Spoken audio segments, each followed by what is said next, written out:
emergency podcast time. I'm sure a lot of you are aware of, heard the news. Harry Kane seemingly on his way out. Nothing officially signed yet. I am still kind of holding out some hope there that this, while seeming very likely, things can fall apart. There can be things that happen.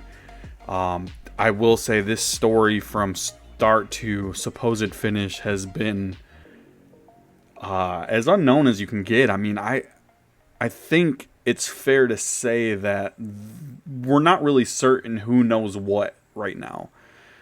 Even the new bits of information that have come out have been confusing. So, obviously, emergency podcast, Midwest Hotspur here. Just a quick recap. As of a few hours ago,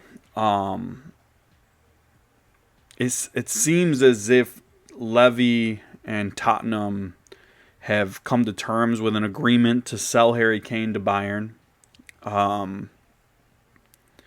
That news broke this morning, and at that point, it seemed like there was going to be a very quick resolution. I mean, weeks ago we had heard that Harry had agreed to personal terms with Bayern, and it seemed like that was going to be a very quick resolution. The roadblock being that Levy was not going to accept an offer that he deemed not worthy, and it seemed as if Bayern wasn't really coming close to that offer amount. So this morning it broke that he had agreed to an amount. I've heard a plethora of amounts listed. For the most part, they've landed somewhere in the 90 to 105 million pounds range. I don't know that we have an official number yet. I don't think we'll know, at least for a while, if it does indeed go through. But again, I mean, the expectation was, once that news went out, the expectation was that it was going to be a pretty quick resolution. I mean, again, Harry had personal terms seemingly announced as agreed to. But as the day went on, the silence continued. There were even further reports of Harry seemingly not knowing if he wanted to go. Hesitation, I think, was the word that a lot of people used, is that there was some hesitation. There was some uneasiness to the situation, which I can understand. He's, been with the same club for a long time now. I think around 18-ish years. Obviously from England, been in England his whole life. Obviously for European football he's traveled, but has lived in England his entire life. And say what you will, I mean, it's still a big move going to a country that speaks a different language, albeit a lot of them fluent in English. But a different language, a different culture, different country. You have young kids, talking different schooling, a pregnant wife. Just a lot of things that I could see causing some uneasiness to the whole thing. But we've gotten to a weird spot where the newest bit of information is that it seems that Harry Kane is agreed to terms, I think is what has been announced, and that the club has given him permission to travel to Munich for supposed physicals and I presume a signing of a contract. I'd been holding out hope for a while now, guys, that Harry would stay, that the club would hold firm on the price valuation. Obviously, there was a quote unquote, I don't even know what you want to call it, a deadline, I guess, put in place by Bayern that was blown right by, and it seemed like Harry then put a deadline on needing it completed by the start of the season, and I don't know if that was what put pressure on the situation to move things forward. The way it feels like Levy probably would have wanted to ride this out to the very end of the window, which wouldn't have been ideal for the club. I don't think it would have been ideal for anybody, but it probably would have gotten the most money.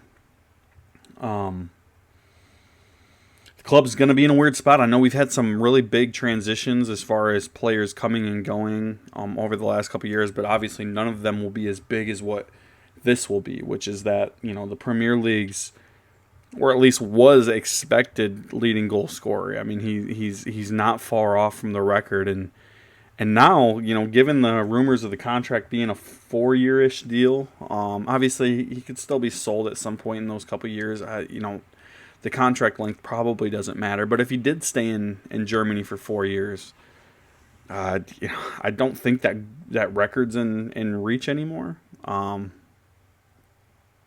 It's weird time. I don't know that I've fully processed this situation yet, but I'm trying to think of the things that are going through my mind right now, which is that I've been a fan of the club for, I wouldn't say a super long time. I started following the sport 2015, 2016 range, somewhere in there. And, it's just Harry Kane's always been associated with it. So this is obviously a big transition for me personally. I just, I've always known the club to have him, and having him no longer be there is going to be a bit of a change, certainly. But I imagine it's going to be even bigger for a lot of other people. I mean, this is a guy that came up through the academy, multiple loans, worked his tail off, got to be, undisputed best striker in England and a lot of people in the world. And this is the first season that I think we've been excited about what could be done with him in this offense. The last few years have been so draining when it comes to the way they've played the game, and you just wonder if they had played this style of football with him at the top, 30 goals might be the bare minimum that he'd put up every year. And to see him leave now before really getting the opportunity to do it, and obviously James Maddison had just come in, so not really getting a chance to see him as well. All of it just it's hard to really take in right now. I think the club's in a good spot, though. I personally really like Richarlison. I think he's really the guy that's set to take over for this club, and I think systematically you could argue that he fits this system better with his ability to press and run, and some of those things that just Harry isn't able to do anymore. And he can. Now, obviously, Richarlison's nowhere near as clinical as Harry Kane. He's not going to be able to do the passes that Harry does, drop in deep and be like an extra midfielder, act as that number 10 and number 9 all wrapped in one. But there are arguments to be made that this team can be better suited. I don't think they would perform better, but there are arguments to be made that they could be better suited with Richarlison at the top versus Harry. Hell of a position to put Postecoglou in, though. I mean, so the stuff's announced tonight. That it sounds like everything's wrapped up. The physical will be sometime tomorrow with the contract signing Saturday, maybe. But obviously his press conference is tomorrow, so this will come up.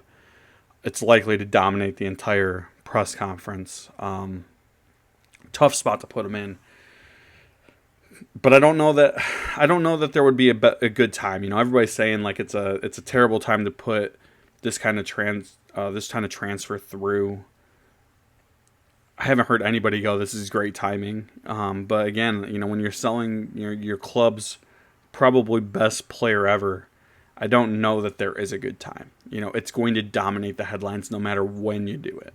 So, I wonder how everybody takes this. I don't know if there was a solution that was ever going to be perfect. If he stays, he leaves on a free. If you sell him, whether it's early in the window, late in the window, whatever it might be, it's not a good situation either way. A lot of people are going to kill the board over this, and I think that's tough. I don't know how you do this better. Bayern were, frankly lowballing the offers for a while. They really were, and if they would have came in at this cost a week and a half ago, 2 weeks ago, I think it would have been difficult for Tottenham to deny it and turn it down. And also, Harry, if he's not willing to sign a contract, well, I personally think it's worth having him for another season, whether he's going to leave on a free or not. From the business standpoint, it is, I think you can say, irresponsible to leave that much money on the table. So the whole thing is just it's less than ideal.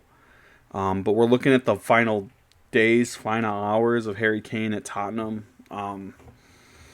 Wild days, wild situation to go on. So I wanted to have a quick podcast on this, throw some stuff up.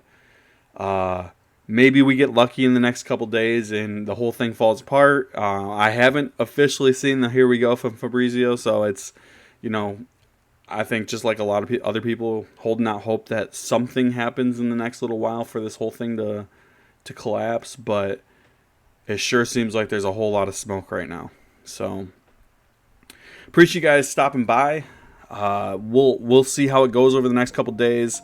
Obviously, press conference tomorrow. I'm sure it'll come up. There's going to be a lot of stuff to talk about then. And then, obviously, first game of the season, seemingly without him in the cards. So we'll see. A lot of news going to be dropping in the next couple days.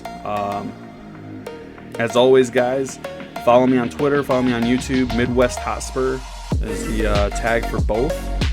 And with Kane, without Kane, come on, you Spurs.